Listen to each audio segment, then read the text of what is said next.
My name is Kenneth Lukwaga-Anderson, your host, and today we'll be looking at the state of democracy in Africa.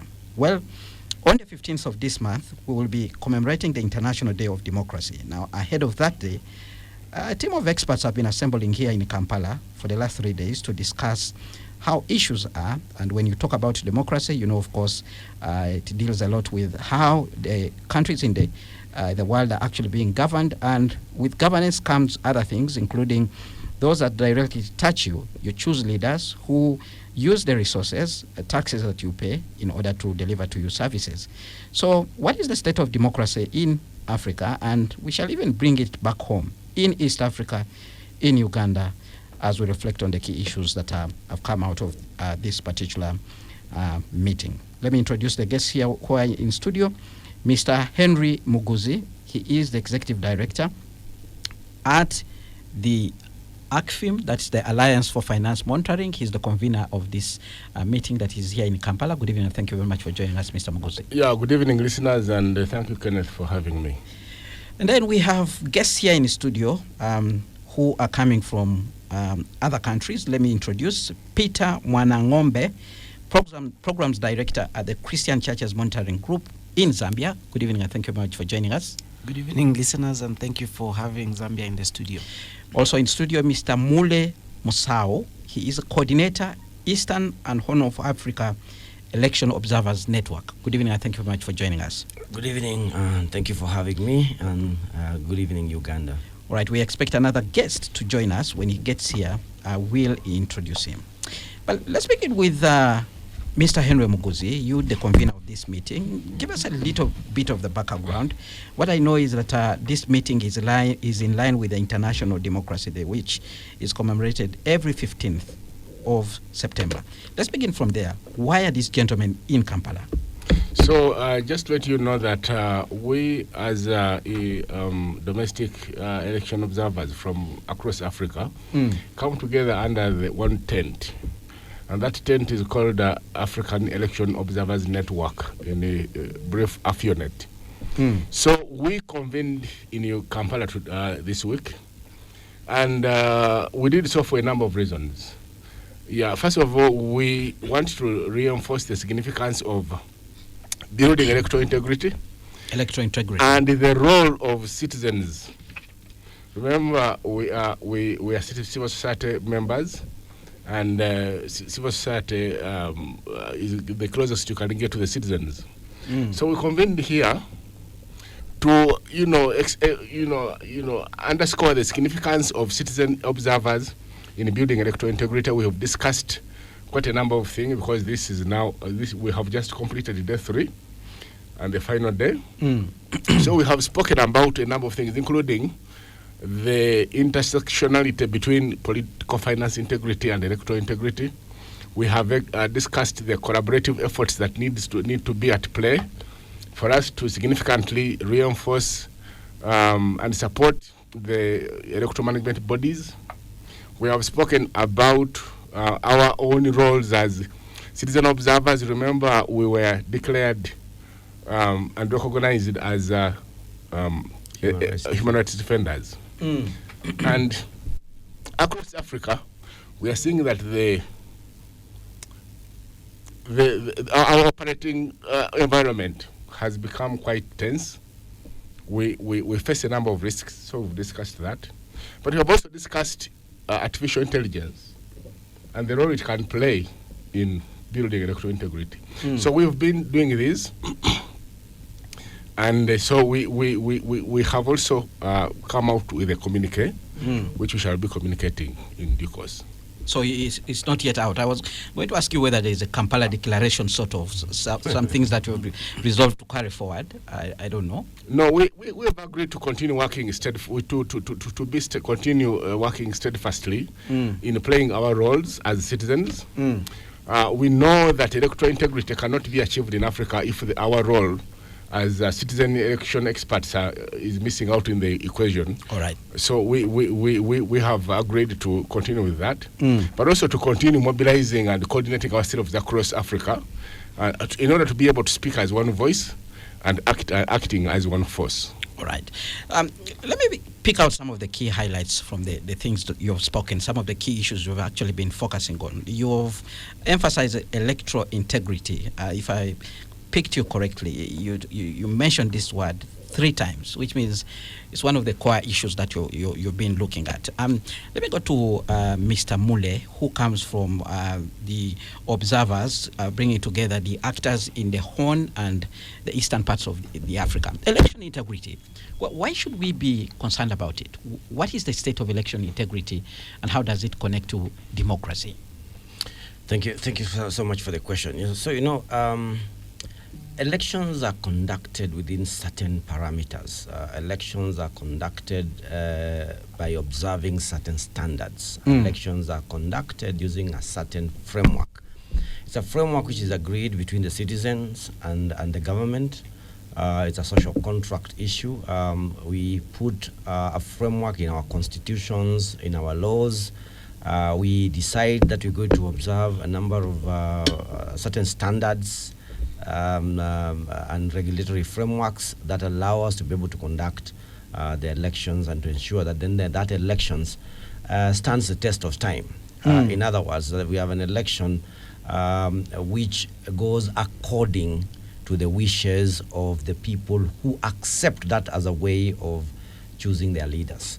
So what we do, why are we talking about integrity? The integrity question is in terms of how the conduct of the elections that we have within our continent, within our region, within our countries, how it adheres to those parameters. Are we following the law?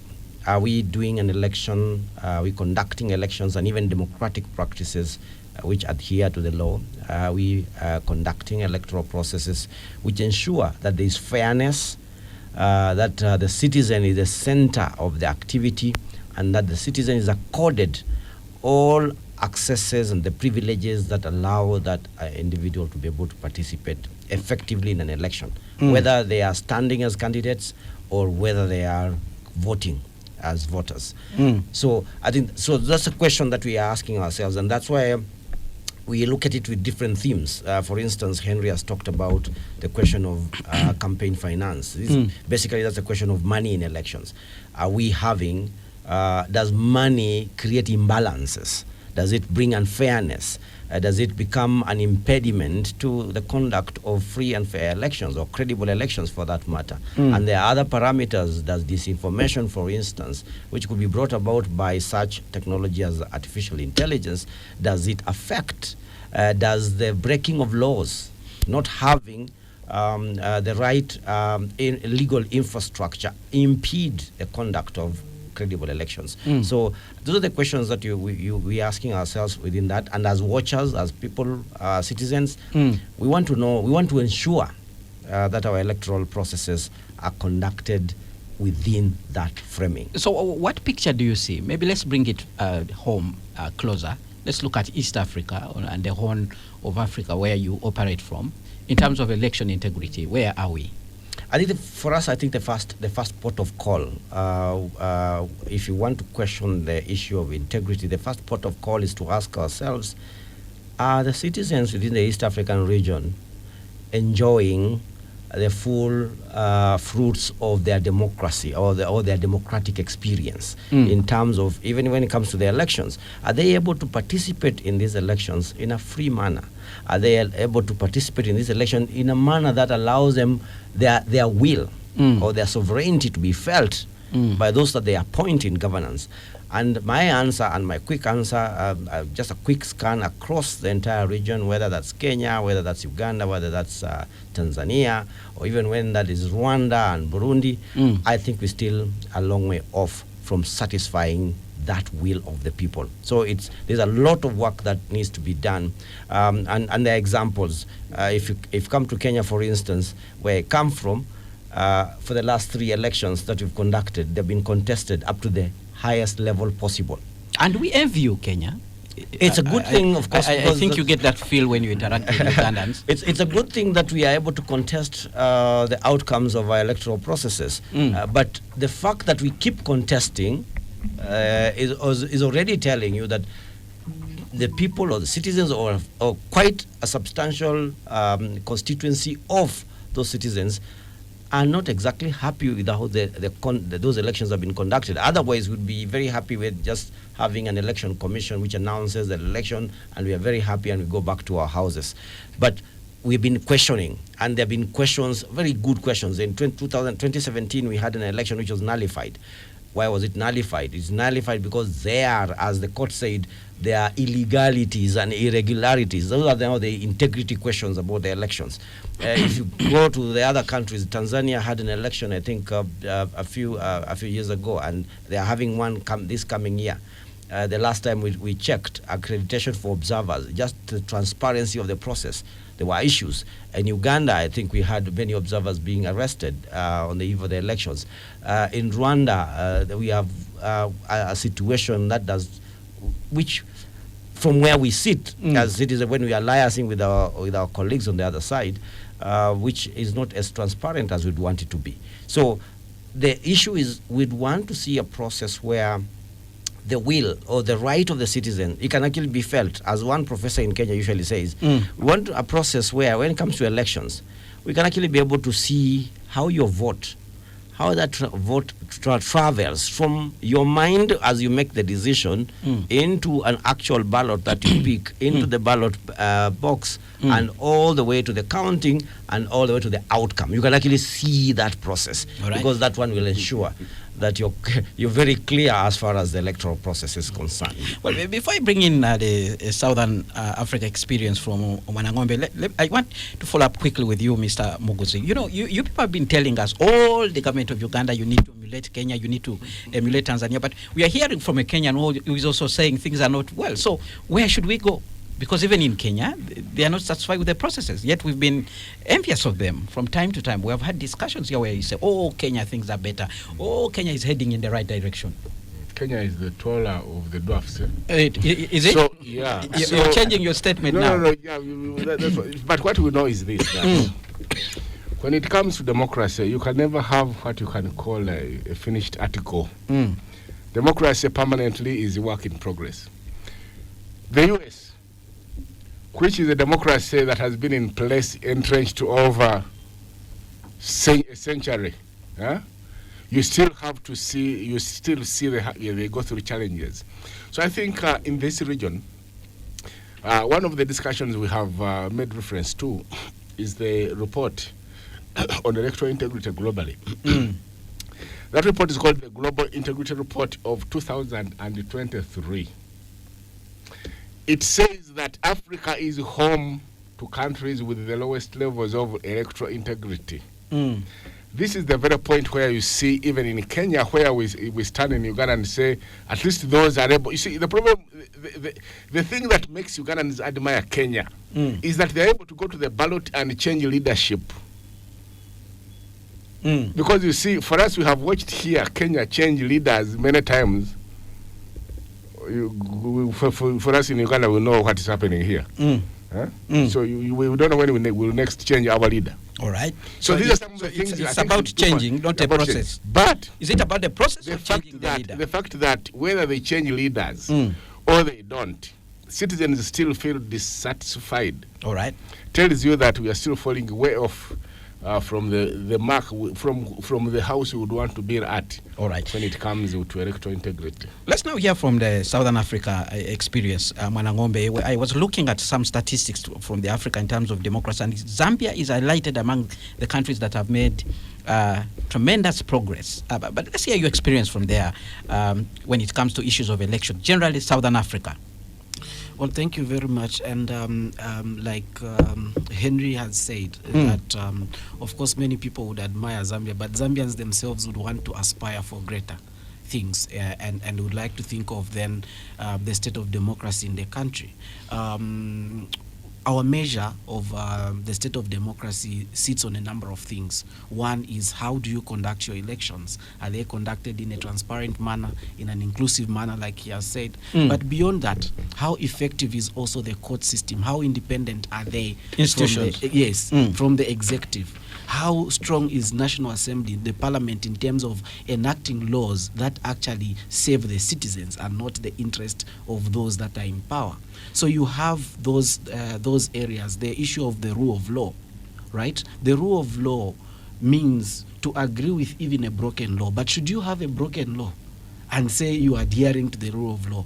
That is why we conduct elections, and then after elections, we make recommendations for reform, because we want to build institutions that then serve the people. So based on that, then we begin to have a strong democratic system. In terms of the Southern African experience, in as far as elections and stuff like that, we've had an interesting election from South Africa, highly contested. They've gone into a government of national unit. Who knew that that would happen? In South Africa. Those are things that show whether your democracy is growing or indeed regressing. We had an election in Zimbabwe last year, which had a number of challenges, which was questioned by a number of people. Again, the challenge of accreditation, for example, for local observers to monitor, but also the seeming targeting of opposition leaders and keeping them away from interacting with the citizens. And I would like to say this: every political party that has grown to be a strong political party had an opportunity to mobilize itself and and grow its structures. Therefore, once you go into power, you don't expect then to keep your friends, because then what are you doing? You are closing up the space for competition. Citizens cannot express themselves freely. You have laws that are targeting individuals. In Zambia, you have your cyber and security laws. You have your Public Order Act, which really does not serve any purpose in a democratic dispensation. You have your penal code that then have citizens arrested for merely criticizing a leader. Who says leaders should not be criticized? Even Jesus was criticized. So who are we? Criticism only allows us then to grow and expand. And so while Zambia may be a shining democracy and looked at from maybe a narrow point of view, that you've had several changes of government, there are still underlying challenges, and that is why we are all here today to then think about these problems. And I maybe just in closing to say that a problem in Zambia is equally a problem in Uganda, because we interact. A problem in Kenya is equally a shared problem in South Africa, because we are connected. And that is why the initiative of AfioNet then is a very, very important initiative that connects us as one country. All right. Well, you seem all to suggest that across Africa, using the examples that I have heard from you, elections still have so many challenges. Well, Mr. Muguzi didn't hint that even in the US, where democracy has been prevailing for many decades, they still have those particular challenges. But let's look at the underlying factors. Why do we have challenges in our election? Is it about the people who are in power? Is it the electorate not being assertive? Is it an African thing that our election should always have problems? Mr. Muller. Well, from where I sit, of course, we must say that there's a context issue. You can never ever discuss matters to do with democracy without talking about context. The African context is not the same as the European context, it's not the same as the Asian one, it's not the same as the South American one. It is very different. We are coming from colonialism, we have come from inherited structures which are not ours. And we are still acclimatizing ourselves to some of those new structures, processes, frameworks of governance. We know traditional Africa to have been very different, and the value systems that we had then are very different from whatever we have today. But I think for me, what has been affecting the transition, because it is a transition process, what has been affecting the transition are two main things. One, it is the agency of the people, the lack of agency of the people. Do the people have enough information that allows them to react? I've always used this example very many times. If a snake fell inside this studio right now, I don't know how many people will still be left standing here out of the four of us. Chances that we'll be all bolting towards the door. Why are we that very responsive with a snake? Because we understand the lethal aspect of a snake. We have internalized it, and therefore we are spontaneous. We act very quickly to be able to. But do the African does the African citizen have enough knowledge that allows them to be that responsive, to be that reactive, that very spontaneous when something happens, when it's about leadership, when it's about decision making? And we have all the platforms, whether it's elections or all the other platforms for decision making for the African citizen. Are we ensuring that the African has enough information that allows them to become transformative? The second aspect of it, which is connected with the first, so why does it happen that we don't have this education or this information on this provision of to facilitate the agency leadership? Because again, this story of this is like a story of the egg and the hen. We never ask which one comes first, because each of them has a very good justification for coming first. But the leader, because leaders are there, and we have citizens and leaders. They elect citizens, elect the leaders govern over the citizens. When they get the opportunity to be able to be in positions of power, how now they exercise that power in empowering and enhancing the participation of citizens in the processes that we have adopted as countries is where there is a gap. Is it? Do they just dole out? It does look like we're just doling out small, things to the citizen to keep them happy, but we don't exactly empower them, tell them about their power, give them in education that allows them to become transformative, to engage processes from the very local level all the way to the national level. So my analysis is that these two things must go in tandem. We must have continuous empowering of the citizenry at all the centers of interaction between the state and the citizens, in all the spaces, whether it's the local level up to the highest level. The interaction must be one that empowers that citizen. And then the leaders must have a responsibility, because they are working in a democratic dispensation. They work for the people. So they need to ensure, and let me give you an example as I wind up. The Gen Z issue in Kenya rattled very many of those leaders. When those young people went to the streets and suddenly they are jumping over the fences of parliament, fires are being set in strategic areas. I see my member of parliament up to today running everywhere. There is a small issue in every corner of a constituency. They are very responsive now. Why? Because they realized They saw the snake.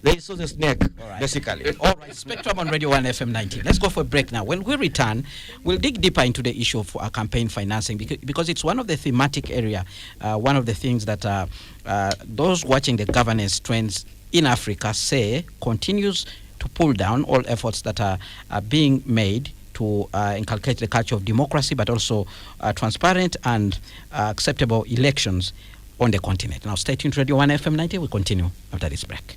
Well, thank you so much for staying with us on Spectrum, live on Radio 1 FM 90. Our topic of discussion today, we are looking at the state of democracy in Africa, but also breaking down the key pillars, among which is election integrity in our continent. My guest this evening, Mr. Henry Muguzi, Executive Director, Alliance to Finance Monitoring, ACFIM. Also in studio, Mr. Peter Mwanangombe, Programs Director at the Christian Churches Monitoring Group of Zambia, and also Mr. Mule Musao, he's a coordinator, Eastern and Horn of Africa Election Observers Network. We expect a fourth guest. Hopefully he will be able to make it to this table to share with us the West African perspective, since we are broadening the discussion wider to the African continent. Mr. Muguzi, let's look at the issue of election financing. You've been at it for quite some time here in Uganda, campaigning for a law that specifically would work towards regulating campaign financing. The other day, President Yoweri Museveni and the NRM leaders had a retreat in Kyankwanzi, and one of the things we heard from there was that we are likely to have a law in place that regulates campaign financing. And you might have heard in the news there, President Yoweri Museveni is concerned about what even happened in the 2021 general election, and he has suggested that the National Unity Platform Party rigged the election with 1 million votes. So let's take it from there. Are you hopeful that Uganda will have a law in place, even as we prepare for the 2026 general elections? Well, what we do know with the history of Uganda is that if the president wants a law, that law will come through. So if we hear suddenly that the regime is smelling the coffee, because you have always said repeatedly that because politics in Uganda is so monetized, the people that participate in it stake a lot of money. And because of that, when you put a lot of money, including proceeds from the sale of all your assets, there's only one outcome you can accept: a win. A loss is not acceptable when there is a highly commercialized politics. And in situations where only a win is acceptable, then everybody that participates in it is going to do everything within their power, including use of violence. So these are acts that have tended to degrade the trust and the integrity of our elections. But the second one is the monies that they use to fund campaigns come from very dubious sources, very dark sources. And we have always insisted that dark money is also dirty money. We have had political parties split on accusations of one faction accepting what they call dirty money. But also, but beyond that, when a candidate is in public political office and they access that office on account of them spending excessively, whatever they're going to do there is going to be not to the interests of the voter. So they're going to make sure they are able to recoup what they invested, plus serving the interests of those benefactors that bankrolled them. The loser in all of this are the people. No wonder democracy has failed to translate into improvements in livelihoods. People go vote, people get into the voted people get into political office, but the tenure expires when the economic situation of the people that voted him is still the same as it were before they voted. You're always telling these people to eat the money and vote differently. Maybe money becomes there lies the issue. And then we need guardrails. Sweetness. We need guardrails. Like we say always. You see, the way states are managed is that there must be laws. Laws are the brakes. Those of you who sit in motor vehicles, we say always, the laws are the brakes. A country without law is like a vehicle without brakes. Okay? So we need that law that would provide guardrails and also regulate the utilization of money. All right. And save a situation where young people and women have been locked out of participating. All right. On the technicality of them not being able to access campaign money. All right. We'll be hearing from your other colleagues whether a law pertains, whether they have a law in their country actually on campaign financing. But we've been joined by our fourth guest, Haver Bertrand, election and governance expert from the Cameroon. Good evening and thank you very much for joining us. Thank you. Good evening. All right. The latest we've been hearing from West Africa are military coups, governments being overthrown, and sometimes we hear the explanation being that, people are not satisfied with the government that is in power. So sometimes we hear that they were planning to rig elections and somebody wants to be re-elected after decades in office. What is the status of democracy in that region? The Western African part is having a particularity because their military are decided to take the responsibility at hand. Even though it's not democratic, but they are decided to do like that. While ago we were talking about finance in elections. If I may ask, where did the money come from? Who sponsor the candidate? And if I sponsor a candidate, what am I expecting in return? Let us not deceive ourselves. It's a business. If I give you my money, you give me my money back with interest. And that is one of the points that many leaders, when they take in the seat, they are not just there to follow their political promise they did to people, because they will be busy looking for money to refund to people that put them on seat. Today in the whole Africa, the money, who talk about election in Africa now talks about money. That's why you are seeing businessmen, people who have nothing to do with politics, people who have nothing to know about the leadership. As long as they have money, they come in to bargain to be the president. When you have at the head of state, a businessman in the head of state, what are you expecting? He knows nothing about leadership. The only thing he knows is business, buy and sell. Well, you have to be a leader even in business to thrive. So leadership, there's no school that teaches politics. Is there? No. Let us be sincere.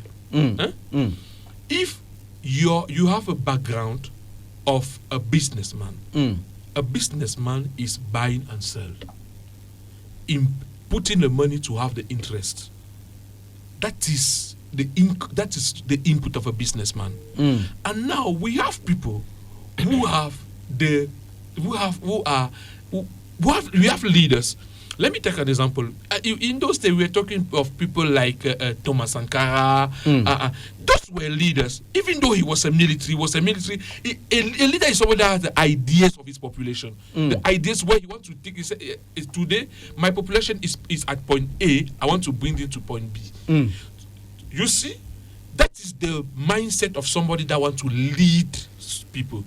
But now when you have at the head a businessman, he knows that my money is 100 as I'm taking in the presidency. At the end of my mandate, my money should be 1,000. So along the mandate, he does not fight for his people. He fights to put the gap of his money on the level of the money he wants to arrive. So it is simple. Are you suggesting we have not had successful businessmen becoming good leaders of their nations? It's difficult. It's difficult. Let us show me in the world any businessman that is a good leader, that is a good president. Yeah, but let me just add just a word on this. I was going to point to you. There are people who are in business and they're in politics. The case in example is the president in Kenya. Very Is it what is his nickname? There's a nickname. Hustler. The hustler. The hustler was called a hustler because of hustling for the votes, and that was the narrative that he was using in terms of I'm hustler, and then I've also come from, in Kenya we have this. My understanding of the phrasing of the word hustler comes from people who work very hard. A humble background. Humble background, but Yes. you work very hard until you become successful. So we usually say that the average person is hustling. But that narrative was politicized. That is not to say that when Ruto was getting into the presidency, he was a poor man. He was not a poor man. He was a very rich man. But the point I wanted to make... On account of being a businessman. The point I wanted to make, even in terms of that issue of the business versus the leader, is that I think we need to make a very clear distinction here of business, and I think Bertrand has tried to explain in terms of businessmen are very good. They are people with good business acumen. They know how to work wonders with money, and it works, and it moves, and they make millions out of their transactions and their dealings. But how to translate that into what you call political power where people are involved, human beings are involved, livelihoods are involved. It takes a very different trajectory. That's why Bill Gates, as much money as he's made, and Elon Musk are only endorsing presidents. They are not becoming the presidents themselves, but they can be able to make that commitment. They have clout that can be able to influence who becomes a leader. But it's not synonymous. Being a top business leader in the world is not synonymous with being the top political leader in the world. All right. The people aspect is what changes the entire situation. So let me take it back to Bertrand. So what do we do? Can we actually have a limit? Can we regulate and say you can't spend this, or this is where you should be getting your money in order to support your campaign, which is, what do they call it? Fundraising? Can we have a law that actually stipulates that? In my country, for Do you example, have it in your country? In my country, for example, there is an amount, according to the law. There is an amount that everybody, being a mayor, being a mayor, president, or a legislative that you want to pursue a post, you have an amount of money that you have to provide for that. Now, The problem is that as they to provide to who? as you have to have To declare or to do what? No, in fact, let me take an example. For example, in my country, to be a mayor, there is an amount that you have to pay. To pay. You have to pay To register. to register, Yeah. and it is I think it's 500,000. Which is okay. Even here, That is 500,000. You must pay nomination fees. Yeah, fees. and now they have to be a member of parliament. They have a fee to pay. All through. And to be a president, there's a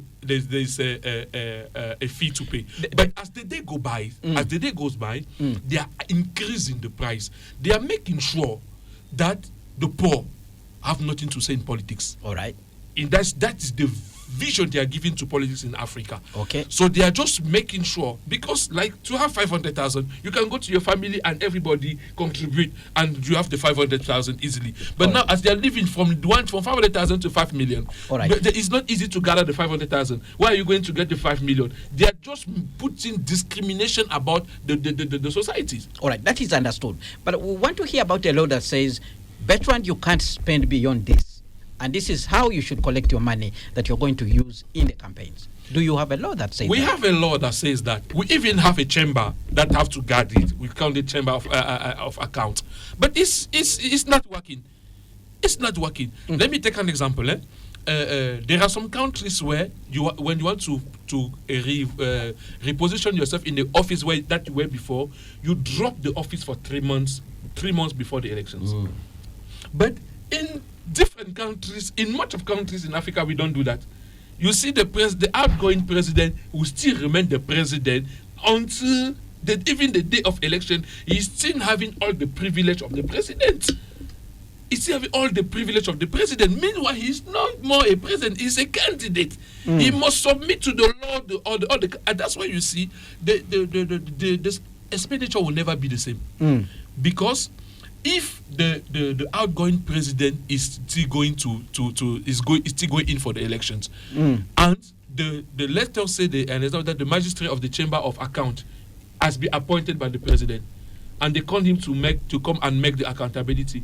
If you are the one, are you going to be clear in the account in the account, knowing that if you say that this is the amount that the president used, tomorrow you are fired, and not only being fired, they are going to lose a cunning way to send you to prison or your life in prison. So they are just holding the power that they are having to maintain themselves. All right. Let's hear from the Southern Africa experience. How are you handling the issue of campaign financing? Well, campaign financing is really a sticky issue, and like Henry said, the more money that is involved in elections, the risk of issues of violence, the risk of things of vote buying, and so on and so forth, which then raise the question of integrity of the electoral process itself. So in Zambia, we do not have a law that speaks to campaign financing modalities in terms of limiting expenditure, but also disclosure, right? So the Anti-Corruption Commission in the last election called people from the previous ruling party and said, can you account for the money? Where did you get the money? The guys just laughed and said, we're using which law? Using which law? Right? So we do not have that, and I think it's really, really important that then we begin to deal with that issue for the many reasons that Henry and my brother have mentioned, that then we begin to see issues of capture of institutions, because people are now, saving other interests. There's an agency to pay back what you got, and you are paying it back with huge interest.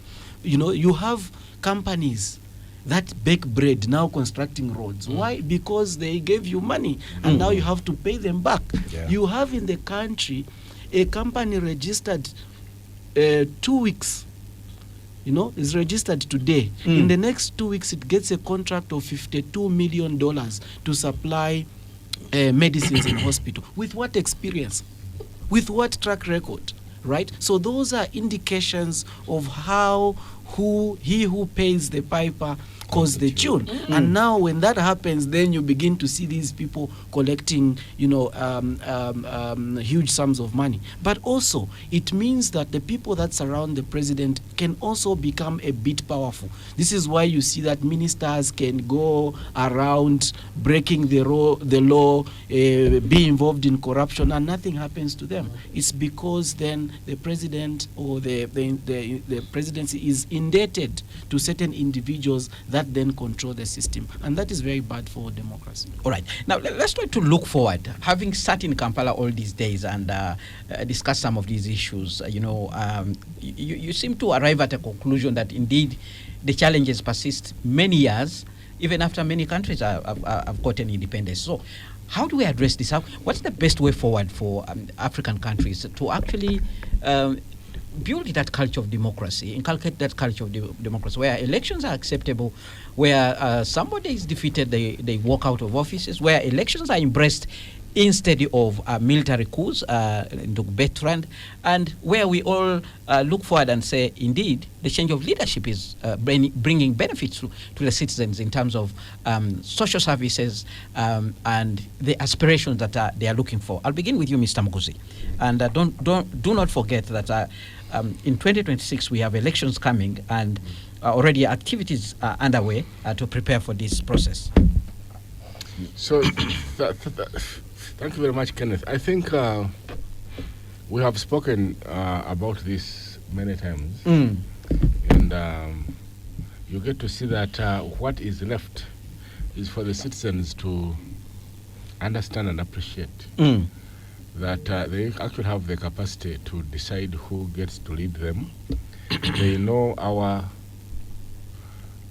qualities as their sons and daughters that of ourselves. And so all you have to do now is to go and sensitize the citizens to rise up and to rise up to the occasion to deliver on their mandate as provided for in the Constitution. Right, we have comments that are coming in. David writes in and says, it's a pity most Ugandan elite mistake mere change of guards in Kenya to be democracy. The fact is Kenya remains a neo-colony, and change of leadership is managed behind the scenes from London and Washington, whose interests matter much more than those of ordinary Kenyans. Then we have another comment. The biggest problem we have this country when it comes to elections management is failure by the Electoral Commission to manage her staffs, district returning officers employed to manage elections at district level. District returning officers get bankrolled, receive huge sums of monies, and end up declaring candidates who have not won an election. It happened, and this has caused bloodshed in some areas. That's Kibeti Patrick listening in from Bududa. We have another comment here from Anthony. There is no perfect democracy in Africa. I came to realize that when a politician has an opportunity to break through out of poverty and to restructure their family and others before joining their creator, they aspire to become leaders, and they believe that they will make it through such kind of process. Well, those are some of the comments are coming in, that more continue to come in. Gentlemen, as we come towards the end of the show, let me hear from you, Bertrand. What will be your piece of advice? Way forward, something you picked from Kampala that you think Africa needs to grasp to be able to change the trajectory of democracy and elections going forward? The only thing I know, the problem is coming at the head, because the breaking is our leaders that break the neck of democracy in our countries. Because once you have been a place, you have been voted for a program, when you are on the seat, you are not doing what you promised the people to do, and now you have you take the army and the judicial you put on your side. You take them, you put them in your pocket to maintain your seat. But why is the judiciary and the army accepting to be put in the pocket? Sir, that is where the thing is painful, because when I am on the seat today, I take my younger brother, I put in the army, I put at the general chief in general in army. I take somebody, I make sure somebody of our family go faster to law school, and I take him, I put him at the Supreme Judge. Now it's my family member. They are working for me. They are not working for the government, and I tell them what to do and when what to do. That's how it happens in countries. At the end, you see that I am working. I am sitting here. They are working for me. And if I usually say to military in every country I go, I tell them that you people should never forget that you are the military of the state, not the military of the government. You are not the army of the government, you are the army of the state. So at times, you need to, there are some decisions that it's not all decisions that you have to take. Let me take quickly an example at what happened in Senegal. When Jomai and his friend were outside striking, the head of state gave an urgent command to the head of police that they should arrest, they should beat, and they should send to prison.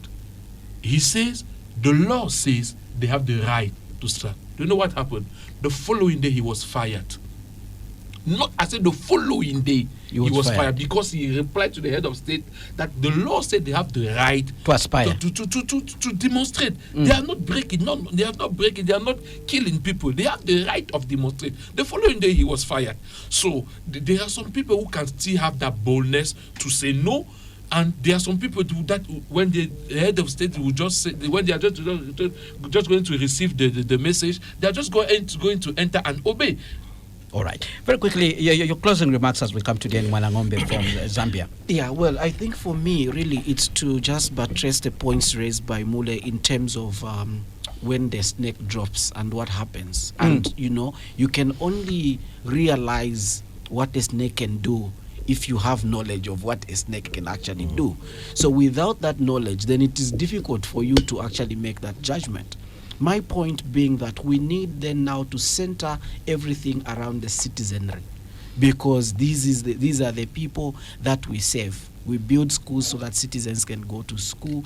We have, they have human rights and things like that. So governments and institutions should be able to serve the interest of the citizens. And this is why, for us, we believe that once citizens participate in an election, Mule mentioned that the decision that they conceive in their head when going to decide who they are voting for should be seen. And beyond just seeing it in the results that their preferred candidate has won, it should now begin to translate into meaningful economic development, socio-economic development.